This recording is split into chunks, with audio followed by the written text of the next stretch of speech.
force Dante and Rowan to dispose of bodies for them, then making them accessories to murder and plunging our main characters into the deepest shit of their lives. And you know what? Roman, he did not, like, if you would drag me into that, I'm losing teeth. I'd be so Oh my mad. God, He never took it out on Dante. He just said, we'll sort this out. Unacceptable, bro. Like, it's ridiculous he was level. doing a madness, you know. Ridiculous Took level. all the drugs. 200k. Let me come to you and say, I stole 200,000. And he was talking about, Cassie can just hide it at her mom's. Like, he was just a liability, you know. Liability. Man said, decades ago, a wife and mother of 3 mysteriously disappeared. When the father, Keith Carruthers, is involved in a terrible accident and left in a coma, his eldest son, Roman Carruthers, returns home. The secret of their mother's disappearance hangs over the siblings' head like a storm cloud, and Roman can help solve it, or embark on a destructive path littered with crime that will see his family and community destroyed. After all, everything burns. Yeah, I don't know what I thought of this book. You don't know what you thought of it? I just don't know. Are you undecided, or you don't actually know what you thought of it? You know what? I've just decided. Pause this video right now. Go and read King of Ashes by S.A. Cosby. And when you've read it, you can join us for the discussion. Or you can join us anyway, because we're going to tell you all about it. My name's Elijah. And I'm Joseph, and welcome to the Aisha Library. Yeah, I thought this book, there were some things I liked about it. There were some things I didn't like about it. I'm still confused about the direction on what this book actually is. Because most books, it's either mystery and thriller, or it's a romance, or this book was kind of all over the place. So you don't know what genre it was? I suppose it's mystery and thriller, but that's only because of the way it's written. Because an extortion book isn't really mystery and thriller. I mean, maybe it's more thriller than mystery. Yeah, it's not mystery. It's more thriller than mystery. But it was strange. It wasn't bad. It wasn't bad. But it needs some work, is what you'd say. I don't know if it needs some work. I'm going to tell you what I thought about it, and that's it. How many have you got? I've got 4 again. I've got 4 as well. Sweet. Shall I go first this time? Or do you want to go first? Let me go first. The story opens with our main character, Roman, receiving the news that his father has had a terrible accident and is now in a coma. And what's the first thing that he does? He books an emergency appointment with his dominatrix, who he calls Mummy. Like, what? That's fucked up. I mean, if he already had the session scheduled and he was on his way, maybe you could rationalize it. But he actually booked an emergency session to cope with the situation. That's insane. Sick puppy. I'll admit it though, I really enjoyed the start of the book. The author did a great job pulling us in.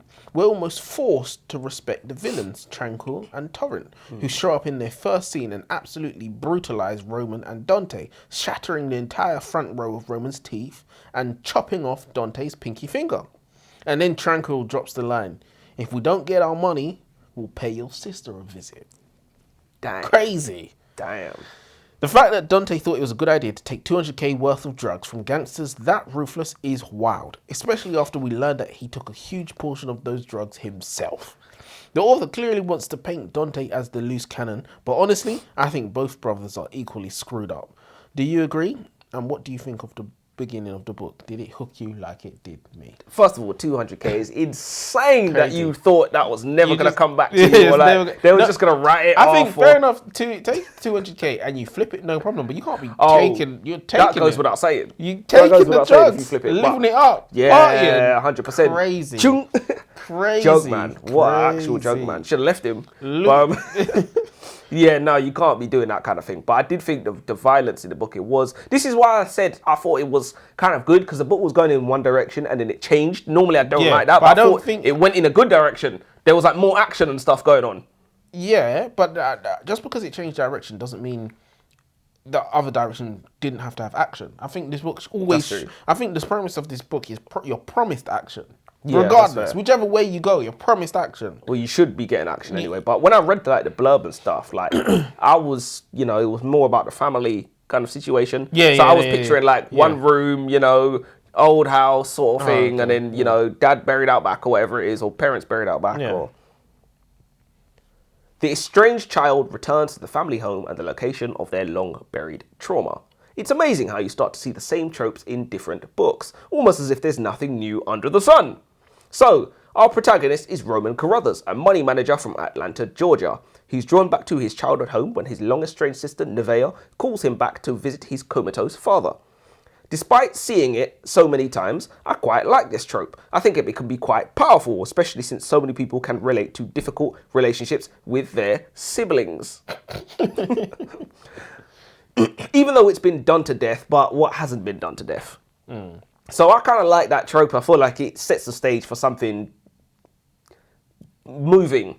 And if it's executed well, it can actually be like a really good read. So I wasn't really too mad. Even though we've seen it 1,000 times, I really wasn't too mad to see that. I was just like, as long as, it's executed well, like I said, I'll take anything.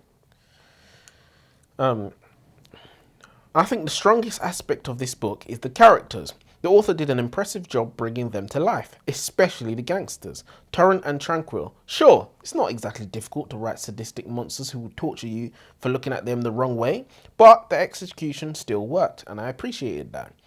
Roman is the calculated yet emotionally broken older brother, while Dante is the self-medicating disaster of a younger brother. Acting first and only thinking about the consequences afterwards. And it's his recklessness that lands the family in this whole mess to begin with. So, the premise itself is solid. A family indebted to a dangerous, powerful gang who will stop at nothing to reclaim their money. But the issue lies in the execution. There was far too much talking and not nearly enough action. And when the action did occur, we barely saw any of it firsthand. Khalil, Roman's friend, is the one going on stealth missions and shooting up clubs, yet we, through Roman, only hear about it after the fact. To me, that comes across as either laziness or a lack of skill. Instead of letting us experience the chaos and violence, we're stuck listening to Roman ramble about pumping and dumping stocks or some other miraculous, magical way he's supposedly going to make up the money. The author seemed to think he could compensate for the lack of action with Roman's dominatrix storyline or the romance arc with jealousy, the love interest, but that was the wrong direction. Roman and Dante should have been thrown into the fire, used as foot soldiers by the gang, sent into gun battles, used as bait, forced to rob a bank or hit a rival drug house. That would have delivered the adrenaline and tension the story desperately needed. So yes, I absolutely believe that the book had a major pacing issue, and in my opinion, they stem from either laziness or an inability to write gripping action sequences. Which do you think it was? And were you still invested in the book despite the author's inadequacies? Well, like I said, I don't think it was too bad. I thought it was... there was not much action. There wasn't enough action. There was lots of talking. Roman. There was lots of talking, doing to his be fair. head game. To be smarter fair, than you, you're smarter than me. I hear what you're saying, like trying to do that Sherlock thing. But I hear what you're saying. I'm quite like interested in that kind of stocks and stuff. So it didn't really like phase me as boring or anything like that. Yeah, but you can have that as well. But give us some action. Why didn't we have Khalil doing all the missions and Roman's just I hear what there? you're saying. Too many. There's an extra character, I suppose. To be fair, because I feel like should have focused more on like just Roman and the brother. There's two main characters right there. That's like a good amount of main characters. I think we had a character problem in this three book is the as well, maximum, I would say, of like main characters are actually the focus of the story. Yeah. The mystery of the missing mother. I think this story has quite a solid setup, if I'm honest. There's not been any awkward time skips or flashbacks. We know who our main character is. We have a very reasonable number of supporting characters, I thought. Now we have the makings of a solid plot. Years and years ago, Roman's mother went missing. Sister Nevaeh suspects foul play on the father's behalf while the other brother is plagued by his experiences as a child. It seems that the book is leading us down the path of a murder mystery, exploring the disappearance of Roman's mother, but I've been tricked by enough books to know that nothing is decided. So I guessed what happened to the mother quite quickly. Did you? Yeah, because I didn't necessarily know it was an accident, but I knew one of the brothers had something to do with it, and it wasn't actually the dad because it was it was too obvious. It was forcing us down. The infidelity sealed the deal as especially well. When you've seen it before. You've seen it before. It's not even like guessing at this point. You've literally seen this before. I knew it had to do. I couldn't tell which brother it was. It's never the first one. I think they made an accident just to give it a little bit of a twist. I thought it was kind of obvious that it was Dante because like they was painting him as a loose cannon the whole time. That's what I thought it would have been. I thought it would have been him. but I couldn't tell for sure, to be fair, because Roman was fucked up, and that was, you don't get that from nothing. You know what I mean? That's true. You're not born like that. The family drama in this book is absolutely wild. The sheer lack of communication creates constant chaos where none needs to exist. Take Dante, for example, deciding to take a consignment of drugs because he wanted to make his own money instead of simply talking to his family. Then there's Roman, refusing to tell his sister Nevaeh the truth about what really happened to their mother, or how deeply they were entangled with Tranquil.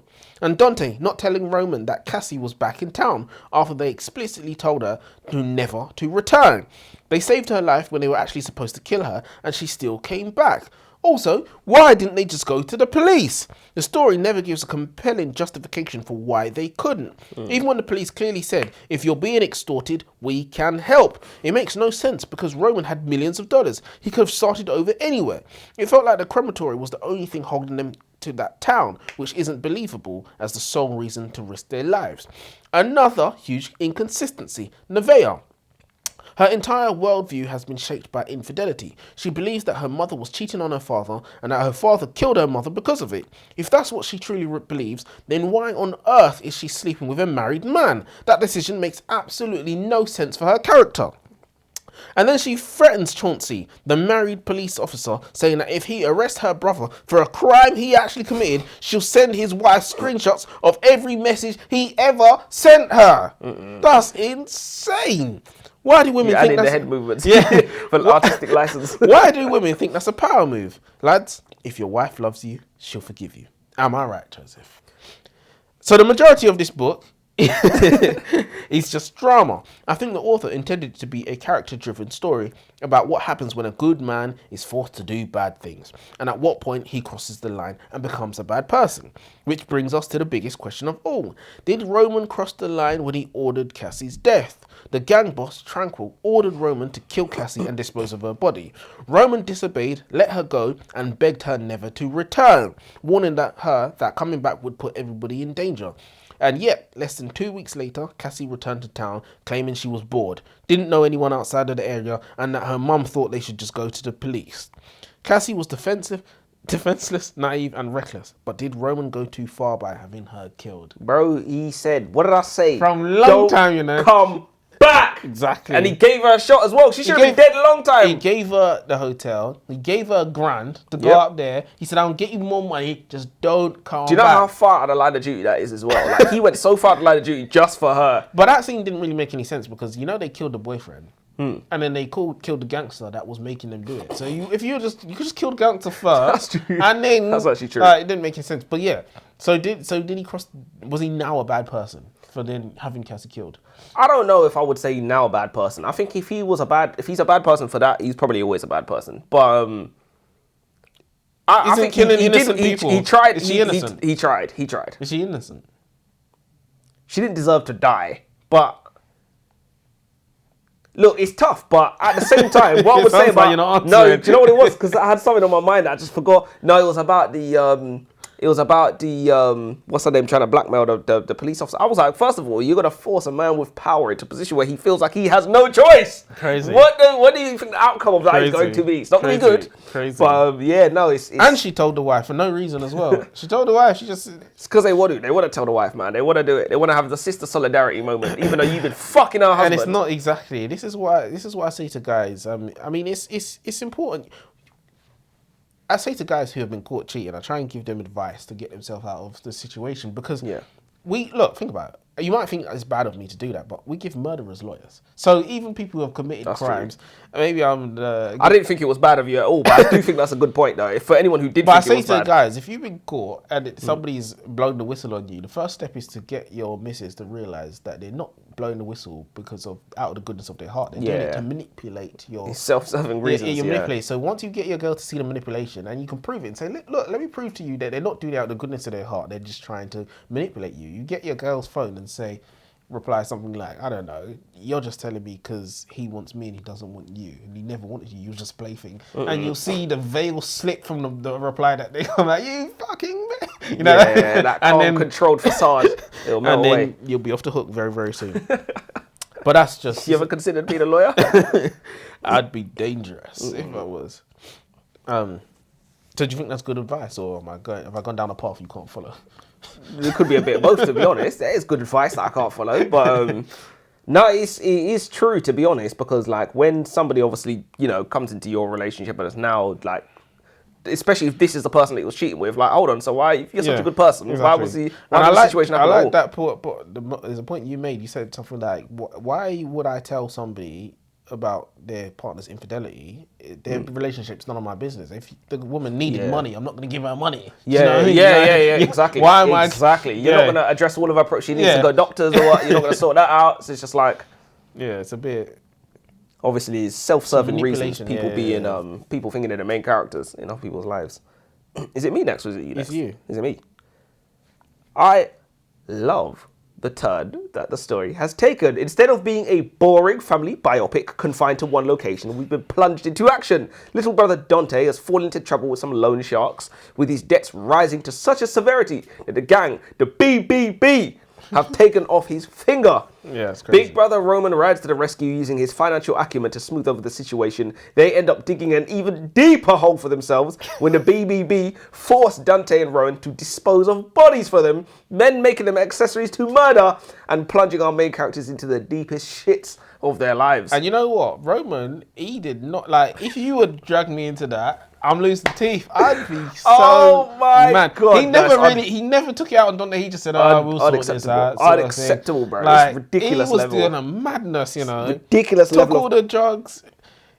200k. Let me come to you and say, I stole 200,000. And he was talking about, Cassie can just hide it at her mum's. Like, he was just a liability, liability. Man said hide it at mum's. You're not switched on, bro. This is £200,000 we're talking about. They gonna get their money one way or the other. Crazy. These drug lords. The ending of the book was packed with emotional turmoil from every direction. Nevaeh, essentially becoming her own private investigator, chooses to interview her late mother's lover, the man she had an affair with. His name is never mentioned. He reveals that Nevaeh's mother was deeply unhappy in her marriage because her husband, Nevaeh's father, loved the crematory, the family business, more than he loved her. What kind of life will I have if my husband loves his crematory more than me? That's what your mother would say to me during our nights together. But the most striking part of his confession comes when he recalls the moment Nevaeh's father caught them together. When he walked in on us and saw us, the look in his eyes, it was the look of a man who truly loved his wife. There's so much to unpack. Was Nevaeh's mother selfish for seeking affection elsewhere instead of confronting the void she felt at home? Or was she blind, unable to see the love that even a stranger could recognize in a single moment? And on another level, if the husband loved the family business so intensely, doesn't that, in a way, reflect love for the family itself? His way of providing and fulfilling his duty? Was the author intentionally raising these deeper philosophical questions, or did they emerge naturally through the story?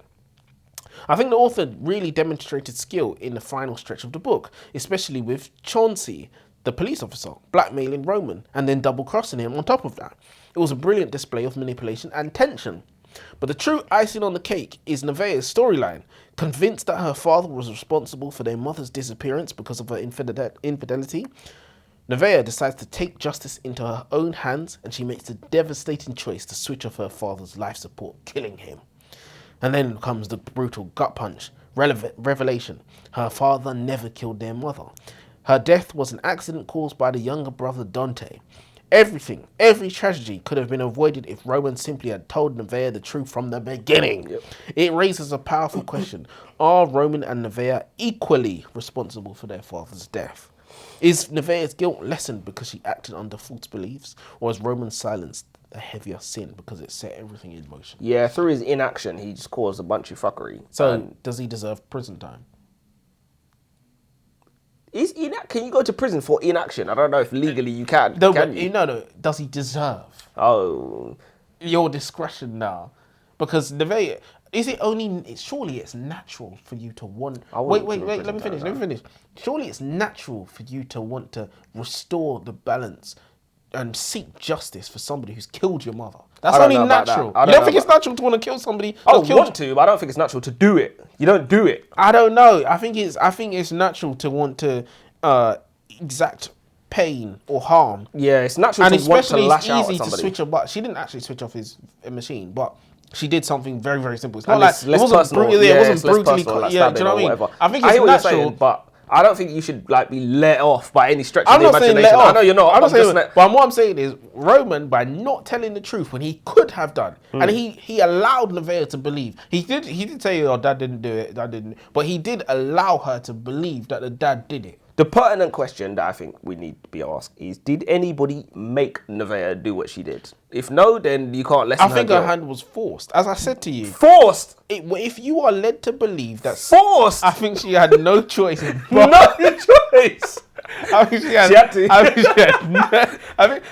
John, honestly, I think if you believe, if evidence points towards somebody, a guilty person, right, who's killed somebody that you love, no one loves, Kill him. and you could just press a button so easily, and nobody would know that you did it. Yeah. I think 9 times out of 10 people are doing that. Well, that's a different question. But this is what I'm saying. This is what I'm saying. So I'm saying she was eased into this. So would you Did let she her off culpable? prison time? No, I'm not saying she should be let off. So what But kind of- what what I'm you saying saying? is, I think Rowan was just as guilty. In a different way, for sure. In a different way. Like I said, through his inaction, he I caused think a bunch he's of fuckery. just as but guilty. Whatever she but gets, he he's should get. Inaction is. see, they're not on the same level though. Because this is what I'm saying. All she did was press the button. Inaction is not the same as action. I think we'll put it this way. He committed crime through his inaction. She did the action. She pressed pulled the button. trigger, but he made the order. No, he didn't make He the did order. make the order. He didn't make the order. He made He the just order. withheld important information. But, you know, But if he had given that information, she would not have acted. he was young. He was young. He fired her. Oh, Dad didn't do it. I didn't do it. He was young. He was young. You don't always make the best decisions when you're young. But I do. The thing is, I like the beginning of the book, and I also like the ending of the book. You know, it was a bittersweet because you know Roman I saved suppose. the day, but he lost his brother, he lost his whole dad, and family, he lost mate. his whole family. His whole yeah. sister went away, Yeah. moved away, or whatever. Yeah. The brother died. Yeah. The friend died, I swear. Cleo didn't die, did he? Wait, no. Oh, no, I'm talking about then his wife's pregnant apparently or something like that. Oh, His yeah, wife's there's- pregnant. What's her there's- name? yeah. Jealousy. Jealousy. I don't know why she was called don't that know why, either. exactly. Was it the Tranquil's sister or something like Yeah, that? The mob boss's Man was sister? fucking the person. He was Do you see what I'm extorting his saying? sister. I don't understand what. And why did Ridiculous. Tranquil didn't care about it as well? He was just, He was Ridiculous. just like whatever. It didn't make any sense. I don't know why they had like them main character names as well, like Tranquil. Tranquil was Torrent. fair enough. I've never heard names like that. Like Tranquilizer, isn't it? no, I know what Tranquil means. Yeah, it's a gang but- name, isn't it? You get Fair enough. these tags, innit? enough. Yeah, so I like the ending because it was bittersweet. It was turmoil, you know. I think that was well done. I think the beginning was well done, but the two didn't connect. We needed to see some more. When someone's got you for blackmail, because that's what it was, we need to see the evidence of that. So you need to see them use that, lean on Yeah. it. That's what you want to see. You wanna feel the jeopardy, We didn't yeah. get none of that. We do none need of to it. feel the jeopardy and like feel the desperation of the Yeah, situation. 'Cause exactly. That's kind of what happens to people when they're being extorted. You They know, feel go desperate. rob this bank. I can't. Oh, you can't. Really? I'll pay your sister of it. Exactly. We Bro, want you to have see. no choice. We want to You see literally have him no choice. forced against a rock and a hard place, and we didn't see that. So that was a big missed opportunity. Instead, what did we get? Romance between Jealousy and Roman. Why? Why? Because You have that is in what there. we want. And this is the thing: the extra layer of the mother disappearing and what happened. That was all good. We're layering up a story to make the pacing good or to make it quick, but still, you somehow messed it up. And for that reason, 0. I'm out. Oh, you're not done Dragon's yet? Den, innit? No, I got one more. I knew it was too good to be true. I knew the flashbacks were coming. I just knew it. At this point, I'm not even angry. I'm more disappointed in myself for being hoodwinked. Whoever's in charge in Hollywood clearly has a sick fetish for multiple timelines, and we simply cannot escape it for neither love nor money. At this point, if I don't use flashbacks or dual timelines in my own writing work, I'm just an idiot.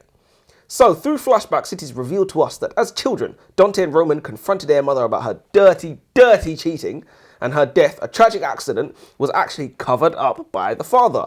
It's a nice twist. The book already deliberately set up the father to be the villain, but it's too early in the book for this to be the final twist. I expect something else is coming. I feel like that something else was just like the twist was Chauncey double crossing him. yeah. And then obviously you got the fallout at the end from everybody, and then, you know, Romans won, but at what cost, sort of thing. Yeah. But Why was the dad in a coma?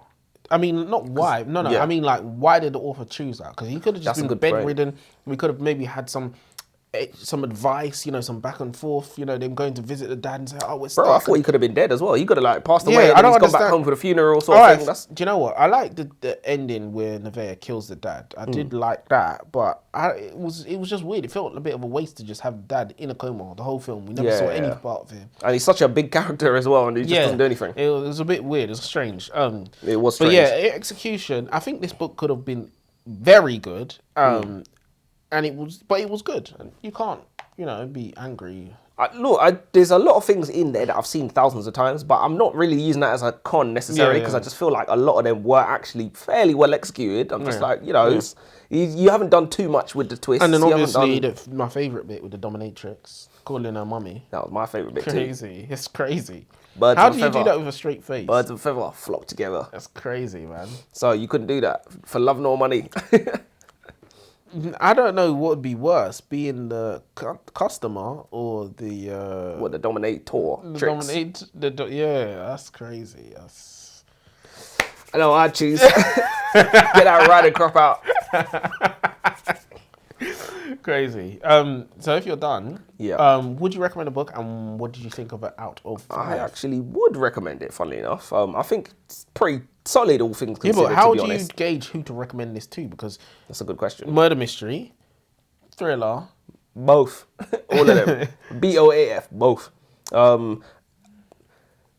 We've read books like this, so it must fit in somewhere. That's what I'm saying. Like, I might not have all the answers, but I know it fits in somewhere because we've read so many books like it. So you would recommend it? I would give it a 3 out of 5. I think I think 3's fair. I think it could easily be a 4. 4. If you just push certain things, we felt some jeopardy. We had them, robbing rival gangs, robbing a bank. We had some form of action. There's not any wholesale changes. It's normally you just push it. Little give us stuff. more. Because I don't mind the Roman and jealousy romance in there. Have it, but give me something as well. Even if you had got jealousy to go to Tranquil and do some underhand shit, figure out where put a tracker in his car, and then jealousy gets caught, and then there's things jeopardy that you could do. Yeah, I think that's a good point. To be fair, that's what I would say. It was lacking a lot of the jeopardy that you want from like extortion, blackmail, rival gangs, that kind of stuff. But honestly, what he could find out is that Tranquil also has a dominatrix fetish, and he also uses the same. He uses the same dominatrix. Oh no! And everybody's calling her the mummy. same one. Yeah. Literally everybody, and just no one's fessing up about it. This is why, man, never be ashamed, because everyone's got their dirty skeletons. So in the closet, basically, the moral of the story is start on OnlyFans. Always get a dominatrix. Yeah, absolutely. Put everything out. Release it do you all. have a quote of the day? I do. So what are you saying? 3 as well? 3 out of 5 as well? I'll go 3. I wasn't mad that I read it. I don't know if I'd read it again, but it was a good, maybe it was a good book. I'd say it's a good book. It's okay. Okay, it's probably harsh. But no, okay is harsh. Okay, it's harsh. That's why I'm saying it's a good book. You know, it's decent. I said solid. I think solid is a good book. 3 is a good book. Quote of the day. Every day I get up and I look through the Forbes list of the richest people in the world. If I'm not there, I get up and go to work. I like that. I like that. You'll be working every day till you die if you use that strategy. 100%. If that's all you're doing, get up and go to work, by the way, which you probably should add it on, but obviously you don't want the quote to be too long. If that's all you're doing, getting up and go to work at Burger King, wherever it is that you work, you're finished. I don't need to check the Forbes list though. I know I'm not on there. I'm still going to work. I know I'm not on there. I ain't gonna be on there. But yeah, till next time. Till next time.